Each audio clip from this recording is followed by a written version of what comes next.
10th ನಲ್ಲಿ ತುಂಬಾ ಚೆನ್ನಾಗಿ ಓದೋ ಸ್ಟೂಡೆಂಟ್ ಆಗಿರ್ತಾರೆ ಮತ್ತೆ PUC ನಲ್ಲೂ ಒಳ್ಳೆ ಮಾರ್ಕ್ಸ್ ತೆಗೆಯೋ ಸ್ಟೂಡೆಂಟ್ ಆಗಿರ್ತಾರೆ.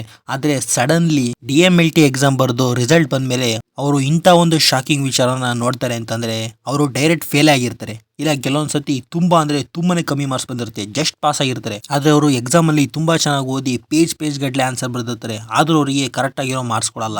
ಈ ಪ್ಯಾರಾಮೆಡಿಕಲ್ ಬೋರ್ಡ್ನವರು ನೀವು ಬರ್ದಿರೋ ಆನ್ಸರ್ನಲ್ಲಿ ಹೆಚ್ಚಾಗಿ ಅವರು ಕ್ವಾಲಿಟಿ ಆಫ್ ದ ಆನ್ಸರ್ನ ನೋಡ್ತಾರೆ. ನೀವೆಷ್ಟೇ ಪೇಜ್ ಗಟ್ಟಲೆ ತುಂಬಿಸಿದ್ರು ನಿಮಗೆ ಮಾರ್ಕ್ಸ್ ಕೊಡಲ್ಲ. ಸಾಮಾನ್ಯವಾಗಿ ನಾವು ಪ್ಯಾರಾಮೆಡಿಕಲಲ್ಲಿ ಮಾರ್ಕ್ಸ್ಗಳನ್ನು ಸ್ವಲ್ಪ ಕೊಡೋಕ್ಕೆ ಹಿಂದೆ ಮುಂದೆ ನೋಡ್ತಾರೆ, ತುಂಬ ಕನ್ಫ್ಯೂಸ್ ಮಾಡ್ತಾರೆ. ಕೆಲವರಿಗಂತೂ ಓದೇ ಇರಲ್ಲ, ಅವರಿಗೆಲ್ಲ ಕೊಟ್ಬಿಡ್ತಾರೆ. ಈ ಪ್ಯಾರಾಮೆಡಿಕಲ್ ಬೋರ್ಡ್ನಲ್ಲಿ ಯಾವುದೇ ಒಂದು ಬ್ಲೂ ಪ್ರಿಂಟ್ ಇಲ್ಲ, ಯಾವ ಸಿಲೆಬಸ್ ಇಂದ ಯಾವ ಕ್ವಶನ್ ಬರುತ್ತೆ ಅಂತ ಗೆಸ್ ಮಾಡೋ ಯಾವುದೇ ಒಂದು ಬ್ಲೂ ಪ್ರಿಂಟ್ ಇರಲ್ಲ. ನೋಡಿ, ನಮ್ಮ ಪ್ಯಾರಾಮೆಡಿಕಲ್ ಬೋರ್ಡ್ನಲ್ಲಿ ಏನು ಅಂತಂದ್ರೆ, ನೀವು ಎಷ್ಟೇ ವರ್ಷದ ಕ್ವಶನ್ ಪೇಪರ್ ಮುರುಗಿಸಿ ನೋಡ್ರಿ, ಆದರೆ 3 ಮಾರ್ಕ್ಸ್ ಕ್ವಶನ್ನ ಯಾವತ್ತೂ ಗೆಸ್ ಮಾಡೋಕ್ಕಾಗಲ್ಲ. ಅಕಸ್ಮಾತ್ ನೀವು 5 ಮಾರ್ಕ್ಸ್ ಕ್ವಶನ್ನ ಗೆಸ್ ಮಾಡ್ಬೋದು, ಅವು ಬರ್ತವೆ ಇವು ಬರ್ತವೆ ಅಂತ, ಬಟ್ 3 ಮಾರ್ಕ್ಸ್ ಕ್ವಶನ್ನ ಯಾವತ್ತೂ ಗೆಸ್ ಮಾಡೋಕ್ಕಾಗಲ್ಲ. ಬಟ್ ನಾನು ವರ್ಡ್ ಕ್ವಶನ್ ಪೇಪರ್ಗಳನ್ನ ಎಲ್ಲವನ್ನೂ ಅನಾಲಿಸಿಸ್ ಮಾಡಿ ನಿಮಗೆ ಈ ಕ್ವಶನ್ನ ಹೇಳ್ತಿದ್ದೀನಿ. ನೀವು ಈ ಪಾಯಿಂಟ್ಸ್ಗಳನ್ನ ಬರೆದ್ರೆ ನಿಮಗೆ 3ಕ್ಕೆ 3 ಮಾರ್ಕ್ಸು ಖಂಡಿತ ಕೊಡ್ತಾರೆ. ಸೆಕೆಂಡ್ ಇಯರ್ DMLTಯಲ್ಲಿ ಬಯೋಕೆಮಿಸ್ಟ್ರಿ ಸಬ್ಜೆಕ್ಟಲ್ಲಿ ಡಿಜಿಟಲ್ ಸ್ಟಾಪ್ ವಾಚ್ ಅಂತ ಒಂದು ಕ್ವಶನ್ನು ನಿಮಗೆ 3 ಮಾರ್ಕ್ಸಿಗೆ ಕೊಡ್ತಾರೆ. ಅವ್ರು ಹುಡುಕ್ತಿರೋ ಕರೆಕ್ಟ್ ಪಾಯಿಂಟ್ಸು ಅವರಿಗೆ ಸಿಗಬೇಕು. ಅದಕ್ಕೋಸ್ಕರ ಇವತ್ತು ನಾನು ತುಂಬ ಸರ್ಚ್ ಮಾಡಿ ಈ ಪಾಯಿಂಟ್ಸ್ಗಳನ್ನು ನಿಮ್ಮ ಮುಂದೆ ಇಡ್ತಿದ್ದೀನಿ ಮತ್ತು ಅದನ್ನು ಎಕ್ಸ್ಪ್ಲೇನ್ ಕೂಡ ಮಾಡ್ತೀನಿ. ಈ ಕ್ವಶನ್ ಕೊಟ್ಟಾಗ ನೀವು ಈ ಆನ್ಸರ್ನ ಬರೀರಿ. ನೀವು ಎಷ್ಟೇ ಪೇಜ್ ಗಟ್ಟಲೆ ತುಂಬಿಸಿರಿ ನಿಮಗೆ ಅವರು ಮಾರ್ಕ್ಸ್ ಕೊಡಲ್ಲ. ಅವರು ಕ್ವಾಲಿಟಿ ಆಫ್ ದ ಆನ್ಸರ್ಗಳನ್ನ ನೋಡಿ ಅದಕ್ಕೆ ಮಾತ್ರ 3ಕ್ಕೆ 3 ಮಾರ್ಕ್ಸ್ ಕೊಡ್ತಾರೆ. ಇಲ್ಲ ಅಂತಂದರೆ 1, 2, 1.5 ಈ ಥರ ಕೊಟ್ಬಿಡ್ತಾರೆ. ನೋಡಿ, ಇವತ್ತು ನಾನು ಕೊಡೋ ಈ 3 ಪಾಯಿಂಟ್ಸ್ಗಳನ್ನು ನೀವೇನಾದರೂ ಎಕ್ಸಾಮಲ್ಲಿ ಬರೆದ್ರೆ ನಿಮಗೆ 3ಕ್ಕೆ 3 ಮಾರ್ಕ್ಸು ಕೊಡ್ತಾರೆ. ನೋಟ್ಸ್ನ ಕೊನೆಯಲ್ಲಿ ಹಾಕಿರ್ತೀನಿ, ನೀವು ಅದನ್ನು ನೋಡಿ ಓದ್ಕೊಳ್ಳಿ. ನೋಡಿ, ಈ ಡಿಜಿಟಲ್ ಸ್ಟಾಪ್ ವಾಚ್ ಅನ್ನೋದು ಒಂದು ಎಲೆಕ್ಟ್ರಾನಿಕ್ ಡಿವೈಸ್. ಈ ಎಲೆಕ್ಟ್ರಾನಿಕ್ ಡಿವೈಸ್ ಅಂತಂದರೆ ನಿಮ್ಮ ಮೊಬೈಲ್ ಆಗಿರಲಿ ಅಥವಾ TV ಆಗಿರಲಿ ಅಥವಾ ಲ್ಯಾಪ್ಟಾಪ್ ಆಗಿರಲಿ ಅಥವಾ ವಾಚ್ ಆಗಿರಲಿ, ಈ ಥರದ್ದೆಲ್ಲ ಎಲೆಕ್ಟ್ರಾನಿಕ್ ಡಿವೈಸ್ಗಳಲ್ಲಿ ಇದು ಒಂದು.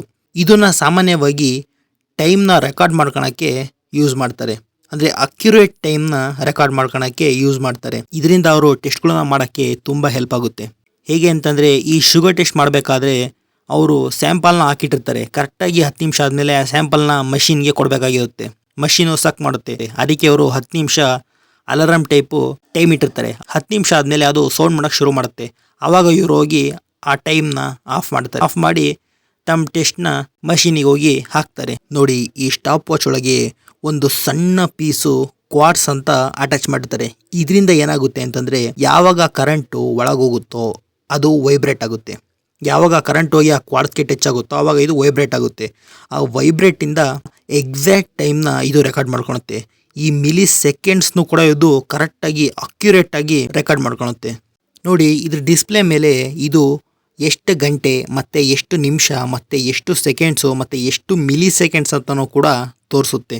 ನೋಡಿ, ಇದು ಕಾಮನ್ ಆಗಿ ಲ್ಯಾಬ್ರೇಟರಿಯಲ್ಲಿ ಯೂಸ್ ಮಾಡ್ತಾರೆ, ಅಂದರೆ ಲ್ಯಾಬಲ್ಲಿ ಯೂಸ್ ಮಾಡ್ತಾರೆ. ಇದನ್ನು ಲ್ಯಾಬ್ ಟೆಕ್ನಿಷಿಯನ್ ಆಗಿರೋರು ಟೈಮ್ನ ರೆಕಾರ್ಡ್ ಮಾಡ್ಕೊಳಕ್ಕೆ ಅಲಾರಾಮ್ ಇದನ್ನು ಯೂಸ್ ಮಾಡ್ಕೊತಾರೆ.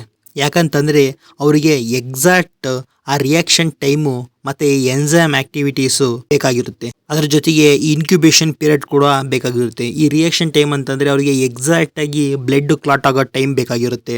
ಅಥವಾ ಎಕ್ಸಾಕ್ಟಾಗಿ ಅವರ ಏನೋ ಒಂದು ಟೆಸ್ಟ್ ಹಾಕಿರ್ತಾರೆ, ಆ ಟೆಸ್ಟಿಗೆ 10 ನಿಮಿಷಕ್ಕೆ ಟೈಮಿಂಗ್ಸ್ ಇಟ್ಟಿರ್ತಾರೆ. ಆ ಟೈಮಿಂಗ್ಸ್ ಅವ್ರಿಗೆ ಎಕ್ಸಾಕ್ಟಾಗಿ ಗೊತ್ತಾಗಬೇಕಾಗಿರುತ್ತೆ. ಇಲ್ಲ ಸ್ವಲ್ಪ ಹೆಚ್ಚು ಕಮ್ಮಿ ಆಯಿತು ಅಂತಂದರೂ ರಿಸಲ್ಟು ಸರಿಯಾಗಿ ಬರೋಲ್ಲ. ಅದಕ್ಕೋಸ್ಕರ ಇವರು ಎಕ್ಸಾಕ್ಟ್ ಅಕ್ಯುರೇಟ್ ಆದ ಒಂದು ಟೈಮಿಂಗ್ಸ್ನ ತೆಗೆಯೋಕ್ಕೆ ಇದು ತುಂಬ ಹೆಲ್ಪ್ಫುಲ್ ಆಗುತ್ತೆ ಅಂತ ಹೇಳ್ಬೋದು. ಈ ಸ್ಟಾಪ್ ವಾಚು ಒಂದು ಸಣ್ಣ ಬ್ಯಾಟ್ರಿಯಿಂದ ರನ್ ಆಗುತ್ತೆ. ಇದರಲ್ಲಿ ನೀವು ಸ್ಟಾರ್ಟು ಮತ್ತು ಸ್ಟಾಪು ಮತ್ತು ರೀಸೆಟ್ ಬಟನ್ ಕೂಡ ಸಿಗುತ್ತೆ. ಇದನ್ನು ಪ್ರೆಸ್ ಮಾಡಿ ಸ್ಟಾರ್ಟ್ ಮಾಡ್ಕೋಬೋದು. ನಿಮಗೆ ಯಾವಾಗ ನಿಮ್ಮ ಎಕ್ಸ್ಪೆರಿಮೆಂಟಿಗೆ ಎಷ್ಟು ಟೈಮ್ ಇಡಬೇಕೋ ಇದರಲ್ಲಿ ನೀವು ಟೈಮಿಂಗ್ಸ್ ಕೂಡ ಸೆಟ್ ಮಾಡ್ಕೋಬೋದು. ಇದು ಲ್ಯಾಬ್ನಲ್ಲಿ ತುಂಬ ಬೇಸಿಕ್ ಇರಲೇಬೇಕಾದಂತಹ ಒಂದು ಇನ್ಸ್ಟ್ರೂಮೆಂಟ್ ಅಂತ ಹೇಳ್ಬೋದು. ಬಟ್ ಇವಾಗ ಕೆಲವೊಬ್ಬರು ಮೊಬೈಲ್ನಲ್ಲೇ ಟೈಮಿಂಗ್ಸ್ ಇಟ್ಕೊಂಡ್ಬಿಡ್ತಾರೆ. ಬಟ್ ಇದು ಲ್ಯಾಬ್ನಲ್ಲಿ ಇರಲೇಬೇಕಾಗುತ್ತೆ.